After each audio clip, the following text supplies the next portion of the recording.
Bismillah. Bismillah ar-Rahman ar-Rahim. Alhamdulillah. Wassalatu wassalamu ala rasulillah wa ala alihi wa sahbihi wa man wala. Ashhadu an la ilaha illallah wahdahu la sharika lah wa ashhadu anna Muhammadan abduhu wa rasuluh. Allahumma salli wa sallim wa zid wa barik ala sayyidina rasulillah wa ala alihi wa sahbihi wa sallam taslima kathira. اللهم علمنا ما ينفعنا وانفعنا بما علمتنا وزدنا علما وعملا صالحا. اللهم تقبل منا واعف عنا وبارك فينا يا رب العالمين. اللهم وفقنا إلى ما تحبه وترضاه. اللهم وفقنا إلى طاعتك في الأمور كلها يا رب العالمين. آمين. So last time, the first time in the history of Intro to Understanding the Sunnah, the first time we talked about the definition of the word Sunnah, we talked about different categorizations of hadith and how you know when something is sahih or hasan or da'if and the conditions involved. And then we also in the second session discussed the history of the Sunnah and its development in the different major works and so on. So today's session will probably be a little bit shorter, but it revolves around just biographies, very brief. Some are a little bit shorter, some are a little bit longer, of some of the scholars of hadith. So basically what we're dealing with here are the authors of the 6 books, the major 6 books that we mentioned before, namely al-Bukhari, Muslim, Abu Daud, al-Tirmidhi, al-Nasa'i, and Ibn Majah. These are the 6 authors of the major 6 books of hadith. And so we'll talk about their biographies a little bit for each one, and then we'll do Bukhari last. One thing to note about all 6 of these authors is that all 6 of them were non-Arabs. By technical classification, all 6 of them were non-Arabs. Pretty much all of them were of Persian descent, you could say. Persian, or basically Persia or Afghanistan or Uzbekistan today, these areas. And that is not to say, oftentimes, one of the arguments will sometimes be brought against Imam Abu Hanifa, who was also from the similar background, is that he wasn't an Arab, so maybe he didn't understand some things in Arabic the way, for example, Imam Shafi'i radiallahu anhu would have. And this is a very, actually, terrible mistake. It's kind of similar to making an argument that Muhammad, you were born and raised here. So it's like saying Muhammad is an Afghan, so he doesn't speak English. It's the same argument. So the point is that Abu Hanifa and these people, they grew up in societies where Arabic was a very dominant language. And the scholarship, the studies that they were doing, most of what they were doing in their official daily life, outside of private sphere and stuff like that, was in Arabic. So they were native Arab speakers, they just weren't Arabs. So that should be taken out of people's head from the beginning. But nonetheless, all of them were not technically Arabs, and actually a large portion of the scholars of this early period of Islam were not Arabs. The major scholars of the Tabi'een in different places were not Arabs, which is not to say that Arabs are not good. It's to say as a level of encouragement to everyone else that you also can learn, inshallah, even if your background is not Arab. So let's start, inshallah, with Imam Muslim. It is one of the important things behind this is to try, at least at a surface level, to understand the greatness behind these people. As we've mentioned before, one of the things that we do as human beings is that we are usually in a rush to feel like we understand things. Actually, this is a good segue. It's a personal reflection that's been going on recently. We're usually in a rush to feel like we understand things. So when we introduced, for example, this series, I told people I want to do the foundations of Islam, and the first question that I got was, well, what are you going to do afterwards?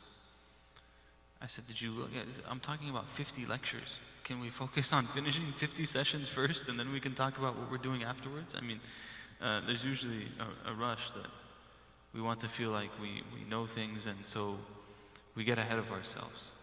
And that can also afflict many areas of life. So for example, someone will go to a lot of lectures, They'll hear things from different people, some of whom are more or less trustworthy, and then they'll feel like they can engage in any sort of discussion on, well, that hadith, it doesn't sound right to me.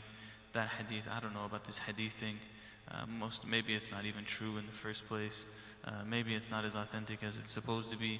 Maybe these people, they just didn't, how do we know that they were being rigorous in the work that they did? There's a lot of questions that come up around the issue of hadith. So it is very important to understand who were these people. And this applies actually to many different areas of learning. It's an important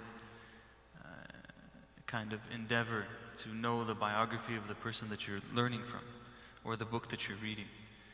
So when you read the text, you have a level of deference to the author, even if you differ. And this builds a maturity in the education and learning itself. Sometimes, as we'll see when we get to al-Bukhari spent over 15 years compiling his work, and this is later in his life anyways. He spent a lot of years studying hadith, and then he went on this particular endeavor of compiling this one book, which took him over 15 years. And then someone will come and say, well, I don't know. I've been to khutbah since I was 10 years old, and I don't like that hadith. It's okay. Fine. You may have a point, but there's ways to make a point sometimes with adab and with respect to these people, which is not to say, again, that you can't think critically, but to think critically with respect, inshallah. So Imam Muslim was born in 204 after Hijrah, and he died in 261. He was obviously one of the major scholars of hadith. His name is Muslim ibn al-Hajjaj al-Qushayri al-Naysapuri. So he's actually from Naysapur. And he again was born in 204, and he started studying from a very early age. And you'll see this as a common factor. People start studying from a very early age, and they spend time. Studied from a very early age. ثم رحل إلى أقطار الإسلام فزار العراق والحجاز والشام ومصر. Then he went to all of the major areas where Islam was dominant. So he went to Iraq, he went to Hijaz, Arabia. He went to Sham, Syria and Jordan, Palestine area, and he went to Egypt. So he went to these major areas. So he learned from all of the scholars of these places, and he also learned from Imam al-Bukhari himself. And actually at the end of their life there was some sort of disagreement between them, but he learned from all of these people. One thing you'll also see as a common factor is that great scholars throughout history spent a lot of time learning, and they spent a lot of time with learned people, which is also something very important about kind of, you could say, classical education models that is not so prominent today. Which is something I've also been reflecting on recently. So traditionally, if you want to learn something, you go to someone who knows that thing and you spend time learning from them. So say you want to learn how to tailor clothes. So you go and you find someone who's a tailor and you spend years with the tailor working for them. If you want to become a blacksmith, you spend years working as a blacksmith. If you want to become a scholar of some particular subject, you go to school and you spend time studying that subject. And so this has consequences not only intellectually but also in character. It has consequences in character as well that builds along that way. So we'll see that they spent time with them. We talk about this statement of Imam Malik that one of his students said, I spent 20 years with Imam Malik, and I spent one of those years gaining his knowledge, and I spent the other 19 years learning his manners. And had I spent all 20 years in manners, I would have been happy. Now obviously, he's not going to learn all of Imam Malik's knowledge in 1 year, but the idea here is that he's learning from him more than just information. And so this is an important quality. You see Abu Hanifa spent 18 years with his teacher Hamad. You see that his student Abu Yusuf spent 18-20 years with him. So there's a lot of years involved in these things. So he went to all these different places, and he obviously wrote the book that's known as the Sahih of Imam Muslim. It is considered the second most reliable, or the third most reliable text. The most reliable text obviously being the Quran. and the second most reliable text being the compilation of al-Bukhari, and the third being the compilation of Imam Muslim.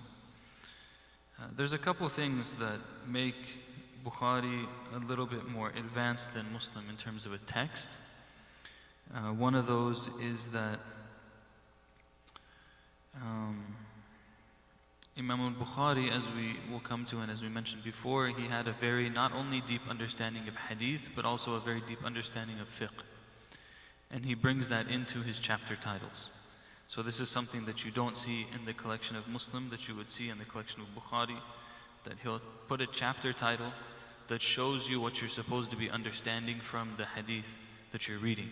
And sometimes you read the chapter title and then you read the hadith and you have to think about it for a little bit, because you think, what exactly is the relationship? And after some thought, you realize what the relationship is, or after some study. Another one is that al-Bukhari was a little bit more strict in the narrators that he accepted. So later scholars, when they critique the two works, there was about 80 of them that Bukhari was criticized for, and Muslim had 160 who he was criticized for. Now, it doesn't mean that those people were not actually reliable. It just means that maybe there's some debate on them. As we mentioned before, even the narrators in hadith, just as we have debate on issues in fiqh, the narrators in the hadith also sometimes there's debate on them. So one scholar of hadith might consider this person to be extremely reliable, and another scholar of hadith may consider this person to be reliable, for example. They end up they're okay either way, but varying levels of strength. Another one is that Imam Muslim had a few more hadith so the first was the narrators of hadith, the second is the hadith themselves. So there's some debate around some of the hadith in Bukhari and Muslim.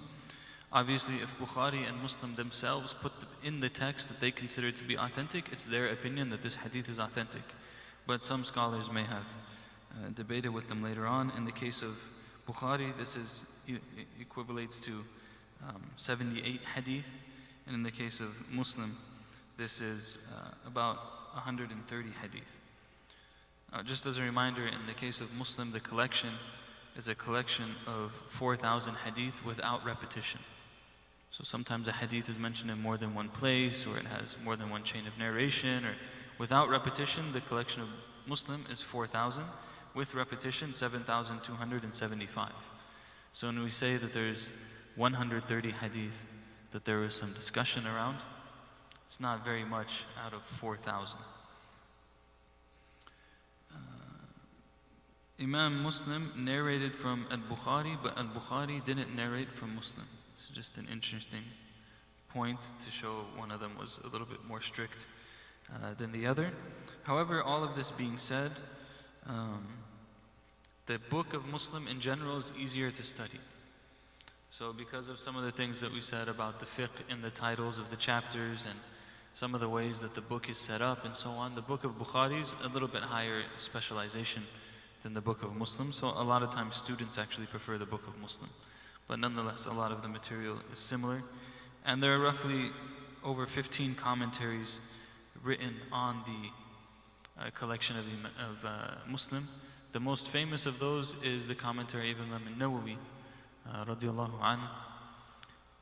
To add to the biographies, if you guys remember, Imam Nawawi comes later, maybe 300 years, 400 years after these Imams of Hadith, but he was someone who died in his 40s, and yet it is not possible it's basically any branch of Islamic studies that you try to get into, you have to benefit from him.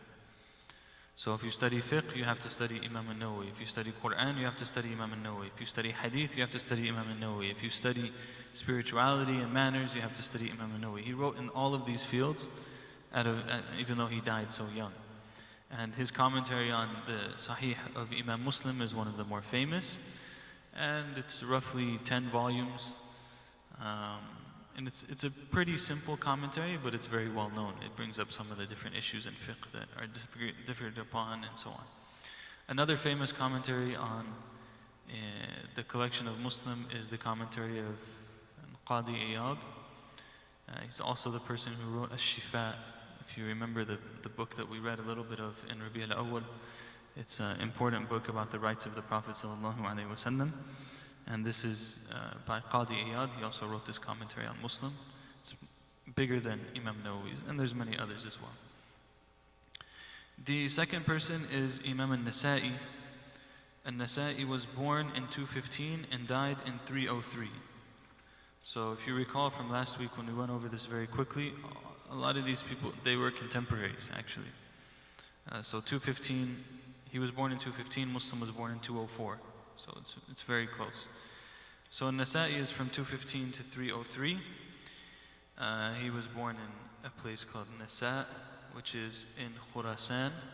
So it's in the Afghanistan region. And he heard from the scholars of Hadith in Khurasan, and he heard from the scholars of Hadith in Arabia, and in Iraq, and in Egypt, and in Sham, and in Al Jazeera, which I'm assuming is not in reference to Algeria, but rather to the different areas of the Arabian Peninsula.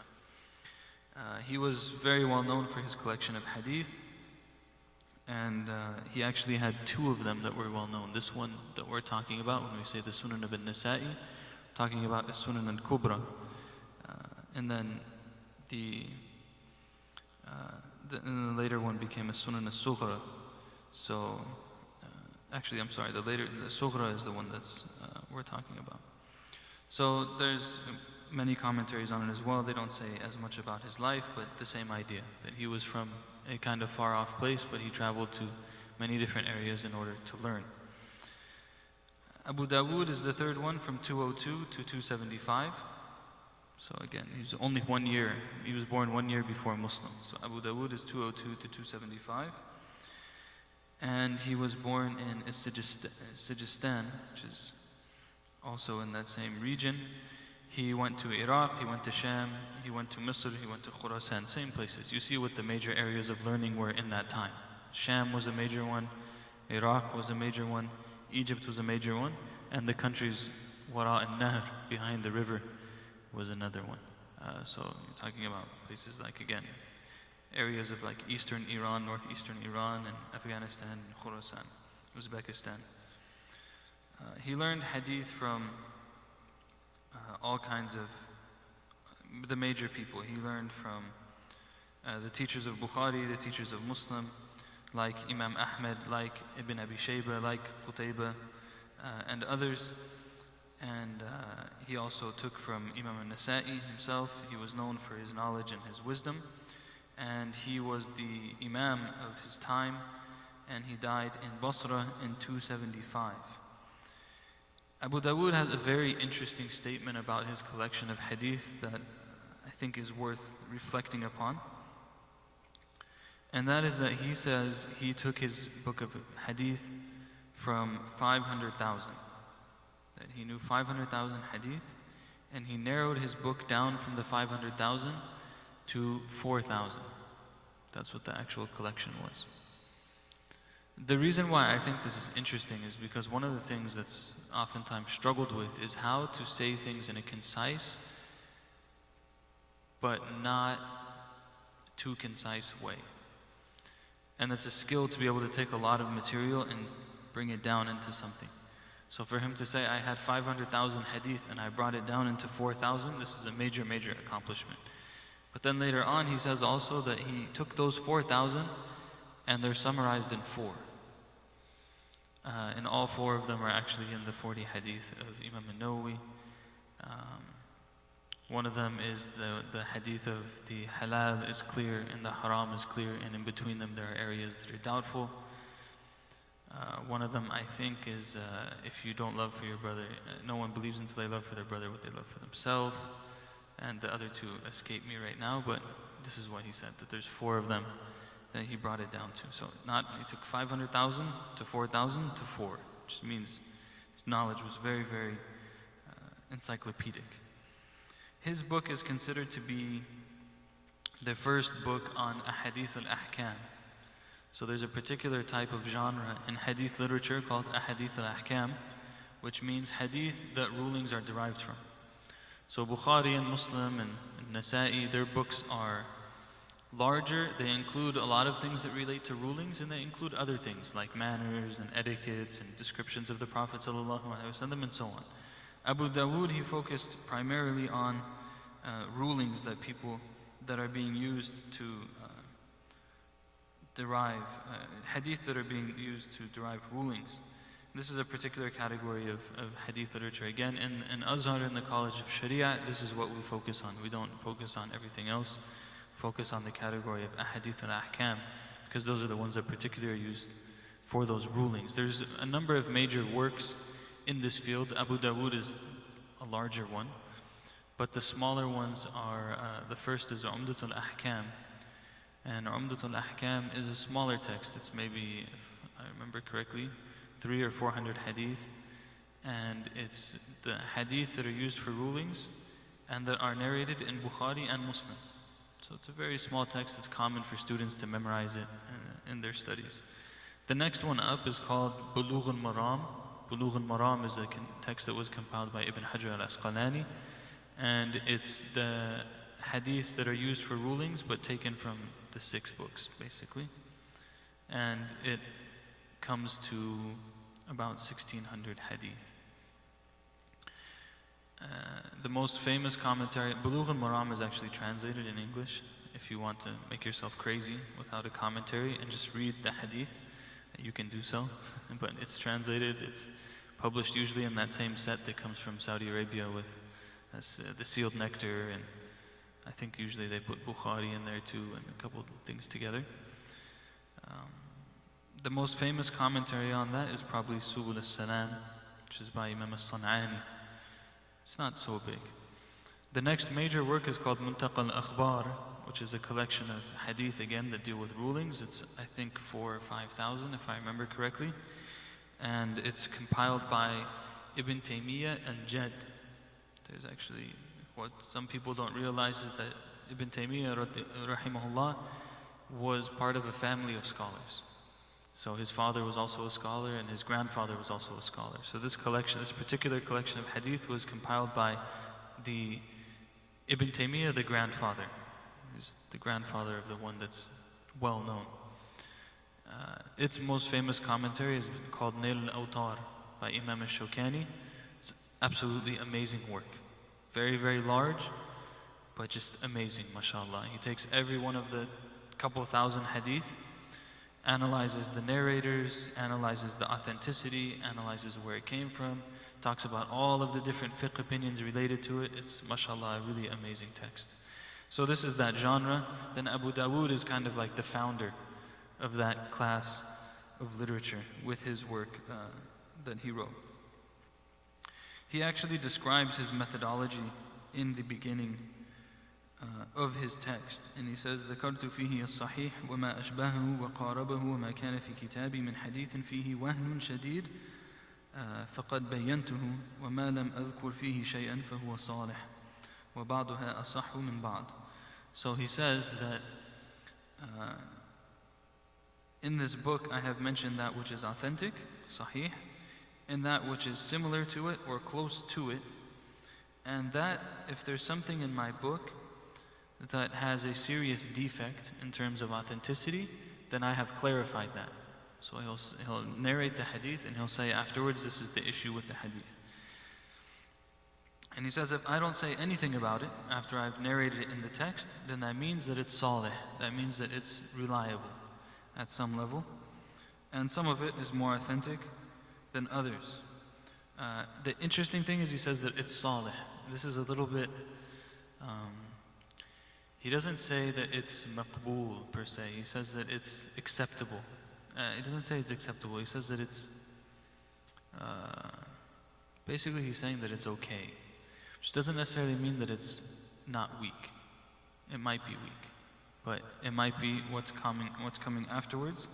Is one of the other scholars, Ibn Majah, he said, إنه يخرج الإسناد الضعيف إذا لم يجد في الباب غيره لأنه أقوى عنده من رأي الرجال. So this other hadith scholar, he comments on it. He says sometimes he'll actually mention a hadith in the chapter that's weak because to him, if there's nothing else narrated from the Prophet ﷺ on the issue, then the weak hadith takes precedence over the opinion of people. It's still better than people's opinion, even if it's a little bit weak. It's more reliable than someone's own deduction. So this is Abu Dawud's approach. Also had many commentaries written on it. Again, we have the same problem that most of them don't exist in English, unfortunately. The next is Imam al-Tirmidhi, who was born in 209 and died in 270. And he also, similar story that he learned from many people: Qutayb ibn Sa'id, Ishaq ibn Musa, Sufyan ibn Waki', Muhammad ibn Ismail, al-Bukhari, that's Bukhari's name, Muhammad ibn Ismail, and others. He went to Khurasan, he went to Iraq, he went to Hijaz, he went to all of these major places. And he was well known and respected by the people in his time. Interestingly enough, he was actually depended upon by Bukhari. So Bukhari would rely upon him in hadith. ويكفي في توثيقه أن إمام المحدثين محمد بن إسماعيل البخاري كان يعتمده ويأخذ عنه. That it's enough of an evidence of his reliability that the Imam of Hadith, Bukhari, used to take from him. He used to take hadith from him and he used to rely on him as well. Tirmidhi also wrote his book according to the chapters of fiqh, which was very common. There's Sahih, authentic, there's Hasan, good, and there's Da'if, weak in his book. But he clarifies all of them in their appropriate places. So at Tirmidhi, he'll narrate the hadith and he'll say this is weak, this is reliable, this is good, this is bad. He might sometimes not mention anything, which is similar to Abu Daud. And it also has many commentaries, the most famous of which is actually a modern commentary of Abdurrahman al-Mubarak Furi in Hindi. One interesting thing for all of the anti-Hanafi hadith-related propaganda that sometimes goes around is that the most major commentaries on the books of hadith in the modern era were mostly by South Asian scholars. So this one is a very famous commentary on Tirmidhi. Abu Dawood, I think he wrote it here. There's one called, no, it's a different one. They have massive works, like Imam Shaykh Kandahlawi, he wrote like a 30-volume commentary on the Muwatta of Imam Malik.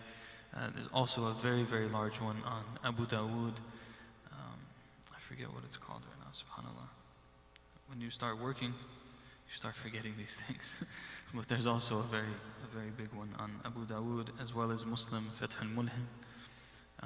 Bukhari, there's Fayd al-Bari by Muhammad al-Rashad Kashmiri. All of these are modern Hanafi South Asian scholars who wrote massive commentaries on these books of hadith. So that's at-Tirmidhi. And the last one is Ibn Majah, who was born in 207. We're going to come to Bukhari, don't worry. 207, and he died in 273. And he heard from the companions of Malik, he heard from the companions of Layth ibn Sa'd. He narrated on the many people. He went to the same places that everyone else went to. And his collection is also nearly 4,000 hadith. كلها جياد سوى اليسيرة. So basically 4,000 hadith, almost all of them are reliable. There's a few exceptions, but almost all of them are reliable. And this is considered to be, again, the other major text in the books of hadith. Which brings us around to the beginning, which is Imam al-Bukhari, because we have a little bit more information on him and more to say about him, so I wanted to do him last. So Imam al-Bukhari is born in 194, and he dies in 256. It's not so old considering what he did. And he is the hadith master of his time. He actually started studying when he was 10 years old.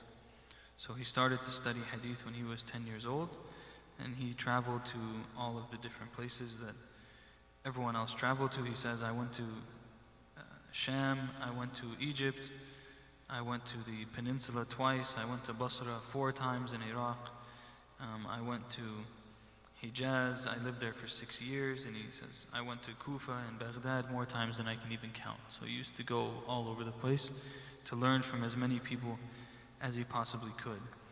One of the famous stories about Imam Bukhari was when he went to Baghdad the first time, and there was a lot of discussion about this person, Bukhari, and he's a great scholar of hadith and all these things. And so the people the scholars in Baghdad at that time, they wanted to kind of test him. So it's said in different ways, but basically 10 people came with 10 hadith each. And for each hadith, they asked him about it. But what they did was they switched around the text and the chains of narration. Okay? So you have text A with chain of narration A, and text B with B, and text C with C, and they switched them around. So they put like the chain of narration of C on A, the chain narration on B, on F, and F's on B, and they would switch around all of these things. So the story goes that Imam Bukhari came and he was confronted with all of these questions. And 10 people asked him 10 different hadith. They sat in this gathering. So there's 100 hadith now that are all of their chains of narration flipped around and everything. And they asked him, so what do you say about all of this? And Bukhari just sat there and he said, well, as for this hadith, well, the chain of narration that was supposed to be on it was this one. And this is its authenticity. And the second one, it should have had this chain of narration, and this was its authenticity. And he went through all of them. So there's a lot of stories like this with Imam Bukhari, that he was very, very, very, very powerful in his memorization. He was motivated to compile the collection of Sahih because he says that he heard his teacher Ishaq ibn Rahawayh say to his students, لو جمعتم كتابا مختصرا لصحيح سنة رسول الله صلى الله عليه وسلم. So he heard his teacher say to his students, like, it would be so great if you guys put together a book that only had authentic narrations. Because like we said last week, there were different varying levels of the progression of hadith, the hadith collections. And the level right before this one was the musnad, where everything would be compiled. So everything they could find from a certain sahabi would be there, or was known, or whatever, because they were just trying to put everything in one place, or everything in these major works. So he says, it would be great if someone did this. They just had one text, with all of the reliable hadith of the Prophet ﷺ. So this was the motivation of Bukhari. And so he decided he was going to do that. And the interesting thing to me about that is that you see a lot of stories like this. I mean, think about the story. Bukhari is sitting. His teacher says, it would be really nice if someone did this. So then he spends 16 years doing that. And he compiles one of the greatest books of all time. It's just, the teacher said it would be nice, so I figured he'd do it. I'll do that. I'll take 16 years and I'll do that. Another story that comes up is the story of Ibn Abidin. Rahimahullah is one of the great later Hanafi scholars in Syria. And when he was young, his story is when he was young, he was reciting Quran in the marketplace. And someone came up to him and scolded him. And they said, what are you doing? You're doing 2 things wrong. He said, what do you mean, what's wrong? So the first thing is that you're reciting the Quran in the middle of the marketplace and nobody can listen to it. And so you're putting them in a bad situation because they're supposed to be listening to it, but you're doing it in a place where everyone's talking and so on. So the second problem is you don't know how to read the Quran properly. You're making a lot of mistakes in your recitation.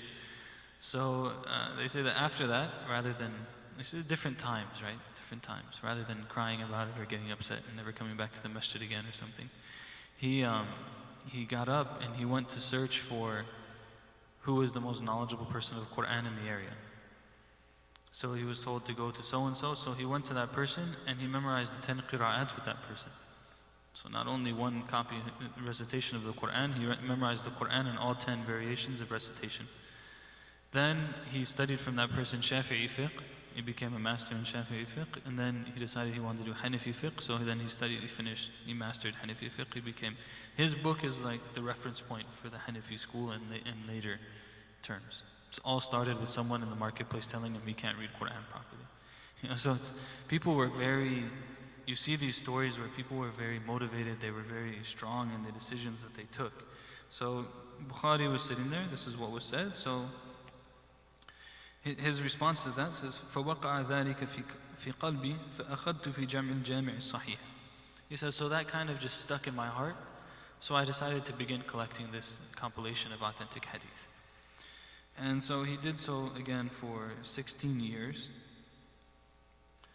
And he wouldn't put a hadith in the collection until he bathed and prayed 2 rak'ah and made istikhara, made the salat of the prayer of istikhara, and then he would put it in his text.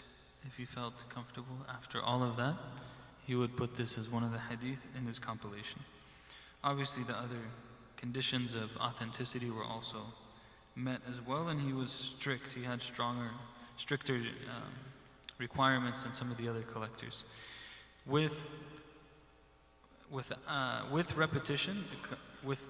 Without repetition, his collection is 2,662 hadith, and with repetition, it's 7,397.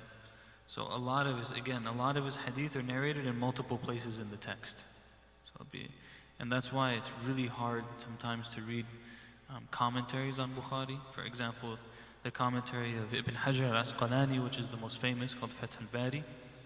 It's really hard to read because you'll just read it and then he comments on the hadith and he says, وَقَدْ سَبَقَ بَيَانُهُ, or قَدْ تَقَدَّمَ الْكَلَامُ عَلَى ذَلِكَ. And you're just like, where? He says, he'll just write in the commentary, we already talked about this before. And you have no idea where that could possibly be in the midst of a 20-volume book, right? So alhamdulillah, there's a modern edition of this text that has all of those references. So anytime he says, we already talked about this, in the bottom of the book it says, this is on page 4,163. And you make takbir and you go and you find it. But there's thousands of times where he does this in the text. So Bukhari there's interrelation between the works. And when he finished it, he actually showed it to Imam Ahmad and Ibn Ma'in and Ibn al-Madini, who were the great scholars of hadith in his time, and they felt that it was a great text, and they bore witness to its authenticity, except for 4 hadith. And one of the scholars, he said, al-qawlu fiha qawlu al-Bukhari, that actually the correct opinion on those 4 hadith was the opinion of Bukhari. So he was very, very advanced. I had initially actually wanted to prepare these out of the English translation of this text, but there's a part right here that made me no longer trust the English translation of the text. So I just want to point that out to people because it's upsetting. You know, this work is called the Sunnah and its position in legislation, Sunnah wa makanutuha fi tashri', and so there's a problem that I'll point out right now. There's a couple of them actually. There's some parts that are just left out. So Imam al-Dhahabi, he said, وأما جامع البخاري الصحيح فأجل كتب الإسلام وأفضلها بعد كتاب الله تعالى فلو رحل الشخص لسماعه من ألف فرسخ لما ضاعت رحلته. He says that this book is the greatest of the books of Islam after the Quran, and if a person went 1,000 particular modes of distance, measuring distance, then it wouldn't have been a wasted trip. It's a huge distance. He said it wouldn't be a wasted trip if someone went to hear this text. In the translation it leaves off that sentence, but that's not the problem. The problem is right here in this. So there's some critique of some later hadith scholars on roughly 110 hadith in Bukhari. And so what he says here is that some scholars of hadith, they criticized him on these 110 hadith, and then Imam Ibn Hajar has a comment on that. So Ibn Hajar, he says, وَلَيْسَتْ عِلُّهَا كُلَّهَا قَادِحَةً بَلْ أَكْثَرُهَا الْجَوَابُ عَنْهُ ظَاهِرٌ وَالْقَدْحُ فِيهِ مُنْدَفَعٌ وَبَعْضُهَا الْجَوَابُ عَنْهُ مُحْتَمَلٌ وَالْيَسِيرُ مِنْهُ فِي الْجَوَابِ عَنْهُ تَعَسُّفٌ. So what he's saying is basically that all of these 110 hadith that people brought up questions about, there's actually most of the issues that are mentioned in relation to these hadith, they're actually not to what the defects were thought to be. It's easy to reply to those. And some of them are a little bit harder to respond to, and there's a few of them that are actually, they're serious defects that you can have a serious debate around. Translation says is that Imam Ibn Hajar criticized 110 hadith from the collection of al-Bukhari. That's actually the opposite of what the text says. The text says that scholars criticized 110 hadith, and Ibn Hajar is saying actually most of those criticisms were not valid. So it's completely different. It's completely different meaning. I was reading and I thought to myself, wait a second, Ibn Hajar wrote the book that defended the collection of Bukhari. It doesn't make sense. So then I went and I took out the Arabic and I realized that it wasn't a very good translation. I was trying to save time. It's faster to read English than it is to read Arabic, and it didn't work. So I just wanted to point that out. It's just part of the problem, I guess, or part of the difficulty of studying. There's roughly 80 of the narrators in Bukhari that we talked about are questions were raised in regard to them. But the thing is about these narrators is that almost all of them were actually his teachers. So he knows better when his teachers are reliable and less reliable and so on. He knows them personally, so it's not as much of an issue. And there's over 80 commentaries that were written on the collection of al-Bukhari from mentioning any number of things. He had an amazing memory. People would remember he could read through a book once and remember it. He had hundreds of thousands of hadith that he had learned, and we already told the story of the people of Baghdad and how they kind of they tested him in his memory. And there's some small things to say about his personal life. So his father was actually a very, very rich man, and Bukhari, he inherited a large sum of money. And he used to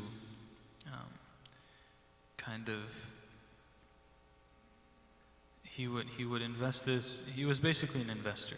So he had a lot of money. So he would invest for someone to like run a shop. He would go into business with someone. He puts up the money and the other person does the work, and they share the profit, basically. So he's essentially an investor in his time, and that was one of the ways that he used to sustain himself. And so he was known to be successful in that regard, and also very reliable and trustworthy in business. At the same time, he was a simple and hardworking person. He would take care of his own needs, and he had a lot of wealth, but he didn't live in extravagance at the same time. And one of his disciples says Imam Bukhari was building an inn near the city of Bukhara and was placing the bricks with his own hands. And I came forward and I said, leave the laying of the bricks for this building to me. But he replied, on the day of judgment, this act will be of benefit to me. So he was, even though he had all this wealth and he was such a great scholar, he still used to do these things. One of his students also says, when we accompanied Imam Bukhari on a journey, he would gather us in one room and would stay by himself in a separate room. Once I saw him get up between 15 to 20 times during the night, and every time he lit the lamp with his own hands. He took some hadith out, marked to them, and then placed his head on his pillow or laid on the couch. And I said to him, why do you go through all this trouble during the night when you could have woken me up so that I can help you lighting the lamp? Each time you light the lamp, it's a big deal. And he replied, you are young and you are in need of sound sleep, and I did not want to disturb your sleep. This is actually, my mother-in-law says the same thing, subhanAllah. She always says, when you're younger, you need your sleep. When we're older, I don't need my sleep as much, and I can take care of it. I'll stay up and help, subhanAllah. So he said the same thing. He was also known to be very, very generous with his wealth. There were times when he gave 3,000 dirhams in a donation in one day, and his earnings were usually 500 dirhams per month, and he would spend most of it on his students. So it wasn't like he was just hoarding this wealth for himself. He stayed away from a lot of worldly desires, and in his quest for knowledge, there were times when he didn't have much, because even if you have businesses and things, it's not like if you're traveling all over the world and you have businesses in Bukhara, right? You can't just go into Basra and go to Chase or HSBC and stick in your ATM card and take out the money that you made in Bukhara, right? I mean, you might have thousands of dirham in Bukhara, but if you're all the way in some other place now, you can only have so much with you. So when he was going on these trips, there would be times when he ran out of money, and there were times when he would get sick and eat dried grass. Sometimes he would only have 2 or 3 almonds in a day. And one time he became ill and the doctors told him, your intestines have become dry because you have been eating dried leaves. He said this is something that just he goes through in order to seek knowledge and to spend that effort in collecting the hadith. His fear of Allah, his taqwa was very high.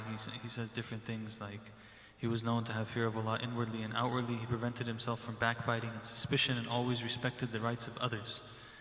And he was narrated to have said, I am hopeful that when I meet my Lord, He will not take account of me because I never backbited. I mean, it's an amazing claim, subhanAllah, to be able to say that. It's a very, very big deal.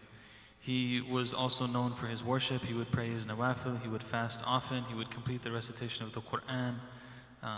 Every day in Ramadan, he used to recite 10 parts of the Quran, usually on a normal day. He was very courteous, very tolerant, very gentle. He never became angry when mistreated, and he used to pray for the forgiveness of those who did bad to him. And if he needed to correct somebody, he wouldn't embarrass them in public. So these are things that are said about some of his behaviors. And so there's other things that are said about him as well, but there's there were different fitan. None of these scholars none of them got away with living their lives without serious trials, basically. There was times when he was kicked out of his homeland, there were times when different things happened. All 4 of the 4 imams actually at some point went to prison. So it's very common for these scholars to face difficulties, and he faced them as well.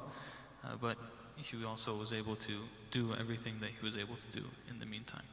So we ask Allah subhanahu wa ta'ala to forgive him and to forgive all of our great scholars who have come before us, to accept from them their good deeds and to help us to follow in their footsteps and to accept from us as well in our humble and meager efforts to try and embody the sunnah of the Prophet sallallahu alaihi wasallam. اللهم اغفر لنا ذنوبنا وإسرافنا في أمرنا وثبت أقدامنا وبارك فينا وبيننا وألف بين قلوبنا ووحد صفوفنا.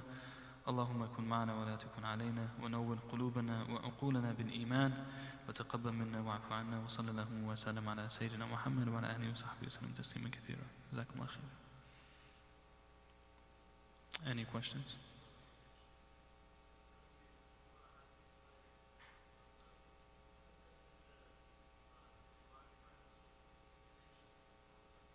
Yes.